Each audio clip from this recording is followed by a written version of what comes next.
Hello there, Drew Hanish of Whiskey Lore, and time for a little bit of a tasting, but also jumping in and talking a bit about American single malt versus American straight malt whiskey, and a comparison to Scotch whiskey in terms of rules.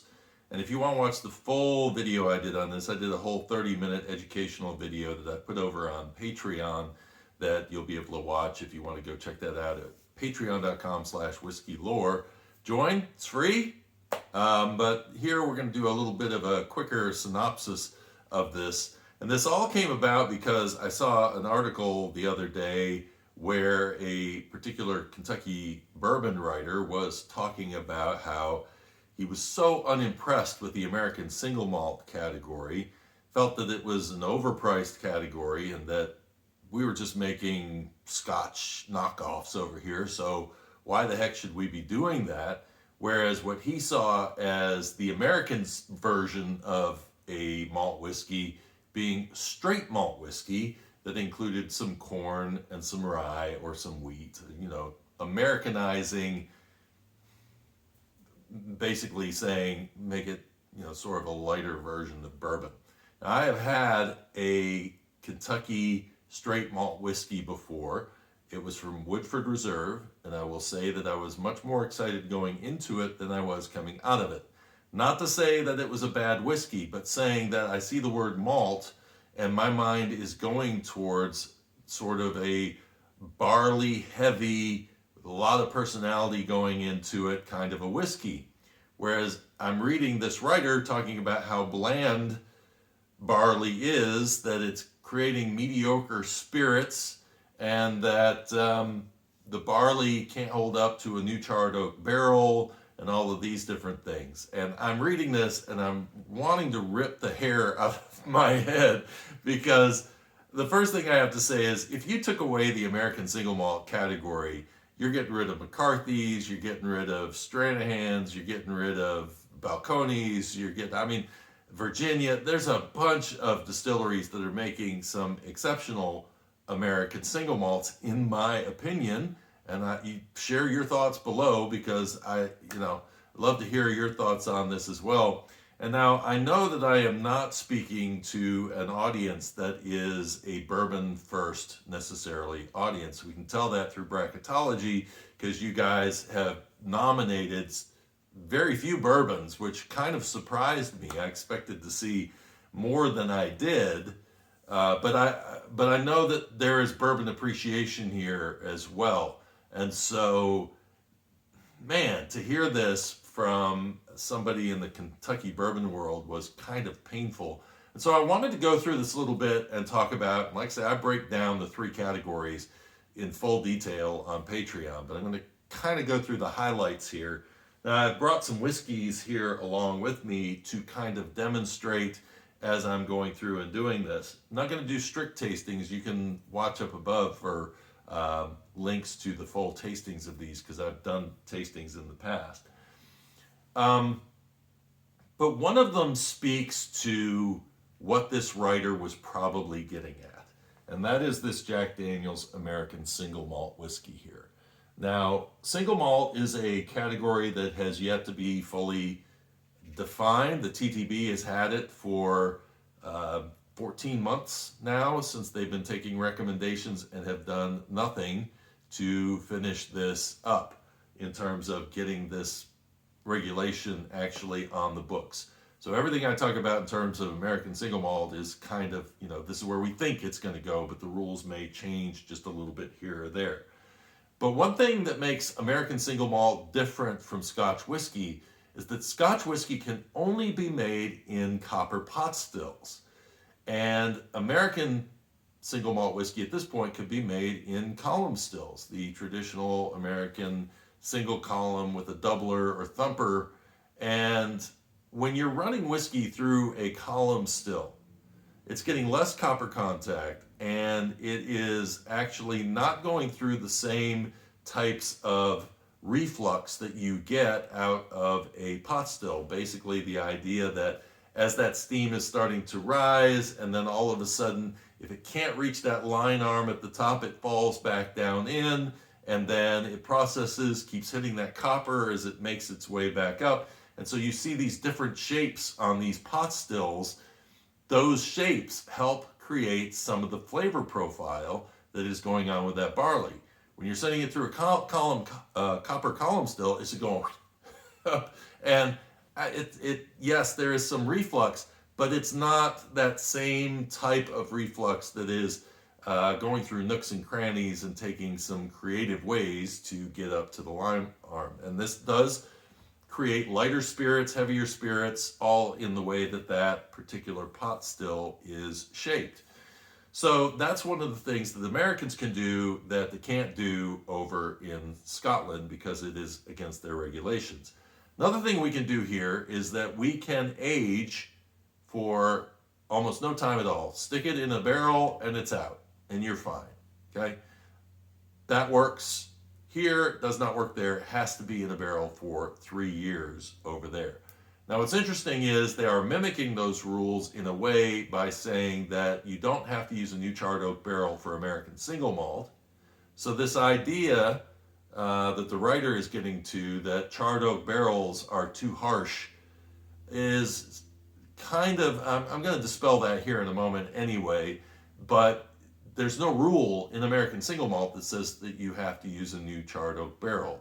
Basically, the rule says it can't be over 700 liters, which is the size of a sherry puncheon and is about 3 times the size of a bourbon barrel. So size does not matter in this particular case in American single malt, except getting to that higher level. So it allows you to age in different size barrels, and you can just put it in the barrel and out of the barrel, and you're fine. You're still American single malt whiskey. What he was pushing towards was saying, we need more American straight malt whiskeys. I talked about my Woodford Reserve experience, and I think the thing is that I was expecting a more fruity spirit, and I got more of a bourbon-y kind of a spirit. So again, I think that's playing to a flavor profile that a bourbon lover would have, but not always. And this is what makes the American straight malt whiskey category a little bit less creative than the American single malt. You have more grain choices with straight malt whiskey, that is true. But it gets a little confusing because PostModern out of Kentucky, out of Tennessee, I have done profile of this before. I love this whiskey. It is here mentioned as an American single malt, but if you go look for it now, you won't find it. Instead, it's labeled, same juice basically, is being now labeled as a straight malt whiskey. Yet it is still 100% in terms of the malted barley. So just because you go to the shelf and you see something that says straight American straight malt whiskey does not necessarily mean it's going to have corn, rye, and wheat in it. So to me, that sort of creates confusion. If you're going to do 100% malted barley, why not lean on the American single malt category, which was defined for that? It also opens you up to not having to have that whiskey age for 2 years or 4 years, with writing on the bottle if it's aged less than 4 years down to 2 years. Because now you've created a restriction on yourself that you don't necessarily need in that particular case. So, and you're also forced to go to new charred oak barrels. You cannot start your aging process in an ex-bourbon or in an Oloroso or in something else. So to me, the American straight malt whiskey category should probably lean towards those whiskeys that are going to have other grains in them besides just malted barley. I don't think it has to be written into the rule, but I think distillers should probably take that tact because we're expecting some other grains to be in there with a straight malt whiskey in most cases. So other than that, one of the big rule changes between American single malt and straight malt whiskey to Scotch whiskey is the alcohol level In other words, 60%, or I'm sorry, 80% alcohol by volume when it's distilled. And with Scotch, you can go all the way up to 94.8% if you want to. And you're going, they're making vodka. Well, the rule is it still has to sort of taste in some ways like the original grain. It's also very hard to distill that high on a pot still, so it's not something that they normally tend to bump into. Now, another thing about straight whiskey, you might want to lean towards that category if you're getting your spirit from different parts of the state, because it is actually opened up to allow you to be able to vat whiskeys from other distilleries, whereas a single malt has to come from one distillery, and that's the same in Scotland and same in the US. The pot still and the aging are the two biggest differences between Scotch and American single malt to me, but there's another thing that you have to keep in mind beyond American Ingenuity versus Scottish Ingenuity, which the Scots have brought us some of the great inventions of the world, and yet here in America we've come up with some pretty great inventions ourselves. So we're all creative, we're all going to be coming up with different ways of doing things. But the thing that the Scots do not have that we do have is a change in climate. And so because we have this variety of climates from Alaska to Florida to Houston to North Dakota, that's going to have a lot of influence on how those whiskeys age, and is part of the reason why I am really glad they didn't go for an age restriction on American single malt, because this gives us the ability to do some experimentation here. Now let's put all of this into practical application here and roll through these whiskeys and see where some of the weaknesses could be, and meeting up with the article that I bumped into. I have talked about it at length in the past of Jack Daniel's American Single Malt. This was run through a column still, and when you run it through a column still, it is going to give you a very unlively experience with malted barley. And so what Jack Daniel's had to do was they had to age it for 3 more years in an Oloroso sherry barrel. That is where most of the flavor comes from in this particular whiskey. I like to say that they used a Tennessee/Kentucky distilling concept to make this, and when it was done, they realized that it doesn't quite come out the way the Scots do it in their pot stills, and so it needed some help from sherry barrels, or it would have needed some help from peat or something along the way, and so that is how this ended up. Because I will say this. This whiskey, on the nose, does have barrel influence, but it aged for 5 years in new charred oak barrels. So this assertion that charred oak barrels are too hard on barley is not necessarily true. Where are you putting it in the rickhouse? Are you putting it up to an aggressive floor, or are you bringing it down to where it's aging a little bit slower? And if that had done too much work in pulling down this whiskey, the Oloroso sherry barrel was not going to rescue it. So it's one of those things where it was well aged in a charred oak barrel in Tennessee, which is warmer than Kentucky, and actually did fine. So the sherry notes come through. I will say on this version of the American single malt versus their twice barreled one that came out first, that this one's a little bit heavier on the oak, but it's not overly aggressive, and in fact reminds me of the oak influence that you get on their bonded rye and on their bonded Tennessee whiskey. So nicely done, but if you're an large American distiller, you may take what that writer said to heart in a way, because if you're running it through a column still and you don't want to go through all the extra aging or having peat in your column still, then you may want to look at American straight malt whiskey instead, and use rye and other flavors in there as well, other flavoring grains to kind of add to what you're doing.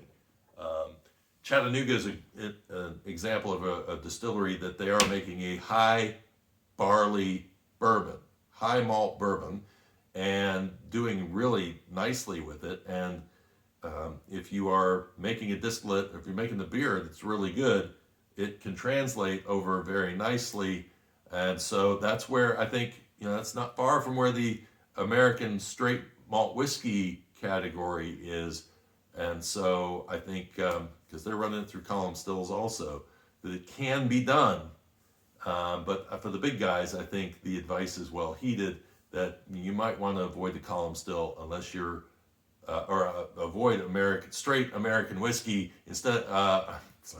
Avoid American single malt whiskey with a column still, and go ahead and opt for the American straight malt whiskey and add in some of those flavoring grains. Now, here is a whiskey that was made off of a hybrid still. So a hybrid still has the shape of a pot still, but the head of a column still. So it gives you some flexibility in how you are making that whiskey. And here they've done 100% malted barley, and some of it is cherry wood smoked malted barley that they have added in there. And they age it in new charred oak barrels, and it does absolutely fine. It is very fruity, but it's the dark fruits that are coming through on this, and it is all coming from that barley, which is very flavorful. And because it's going through something that allows more of that reflux, it's allowing those flavors to develop and those scents to develop a little bit more. So it's a whiskey I really am a fan of. And I hope when the regulations come out, they actually switch back and start calling this American single malt again. Now, to that point of, is a new charred oak barrel too harsh for a single malt whiskey? Well, here is your answer. Deanston, it is a Scotch. It is aged in virgin oak barrels. Now, I think the distillate in here is aged for like 8 to 10 years in ex-bourbon barrels. Then they take it over and they finish it in new charred oak, heavily charred oak, and toasted barrels. So they didn't destroy it. They were just trying to speed the aging a little bit, topping it off and getting it there a little bit quicker by putting it in a virgin oak barrel. And you may have heard the term virgin oak and gone, oh, well, they're not charring, or maybe they're just lightly toasting these barrels and that's all they're doing. But they are basically heavy char and toasting those barrels and putting this liquid in there, and it is not too aggressive. It does not destroy the flavor of this whiskey. It's a very nice whiskey. I will say I prefer the 12 to this, which only spends time in ex-bourbon barrels, but it's not too much of an oak influence that turns me off. It's just flavor profile starts to change a little bit with the addition of the newer barrel versus the older barrel, and allowing it to kind of subtly age over time. So to me, I think if you get rid of the American single malt category, you diss it and say, sorry, but it's just not creating great stuff. All of those great distilleries, I mean, honestly, just Stranahan's Diamond Peak and Snowflake alone would make me cry if those went away, as well as McCarthy's. I would love to taste their 6-year-old. One of these days I'll get a chance to do that. But yeah, I think to me personally, the American single malt category is very important. And I cannot wait for those rules to come along. And hopefully those who are kind of shying away from that title will move back into that title when it is truly codified into the law. And I believe it will be truly an American spirit, not just a knockoff of Scotch whiskey. And prices will come down as well. It's just going to take some time. Hope you enjoyed this video. What do you think? Are you a fan of American single malts? Like I say, list down below some of the ones that would be your suggestions. And keep voting in bracketology, and keep watching, because tomorrow I'm going to have the video out, the next Whiskey Lore Stories episode, where I tell about the origins of whiskey lore, actually, and tie it into one of the stories that I wrote for the Whiskey Lore Stories podcast. And then I got a Bottled and Bond episode that will be coming soon after, so you can learn where that came from and where it didn't come from, because what you think you know, you don't know. Anyway, that's it. Have yourself a great weekend, and I will talk to you on Monday. And until next time, cheers and Slainte.